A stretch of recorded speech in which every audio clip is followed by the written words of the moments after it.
Photography in the fall. Man, if you want to see creativity, you give a bunch of middle schoolers cameras.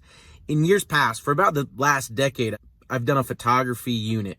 And the whole purpose of photography for us is to how to tell a story through the camera lens. If you look at modern society, everything is told through either videography, hence these videos, or photography.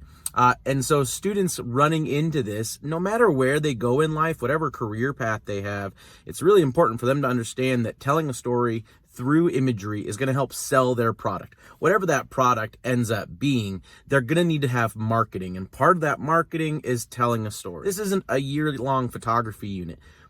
What it's geared to do, though, is to give kids a hands-on, real-world applicable skill set around telling a story, looking at rule of thirds, looking at leading lines, looking at angles and how to shoot angles to tell a story, looking at lighting and how lighting from back to front to side, how you can use lighting to morph these things, looking at action shots.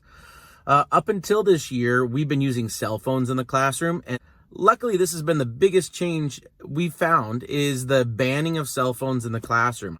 We went from 30 kids with 30 cameras and all isolated individuals to 16 cameras, 32 kids. Everybody has a partner and they're able to share. My favorite part about this is it builds in a ready model where you can be taking pictures of each other. You can be spitballing ideas.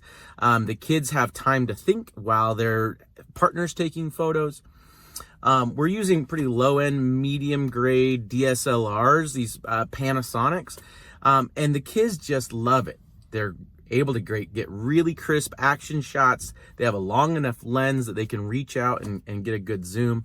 I've been really impressed overall with the kids' creativity this year compared to years past when we were just using cell phones. With cell phones, students always felt so isolated. They weren't willing to get out of their shell. But because of this partnership, they got to choose their partners. And that student choice, I feel like, is becoming more and more important. Or maybe I just didn't realize how important it was and I hadn't incorporated it into my classroom enough. But man, these partnerships with these cameras and the students, the creativity they're showing, coupled with using the fall colors in Oregon, have just created a wonderful opportunity for our kids to build on their knowledge base and to have meaningful, lasting connections to photography. Sometimes giving kids these opportunities helps open up their eyes that they have opportunities that they didn't know about, and they have skill sets and they have vision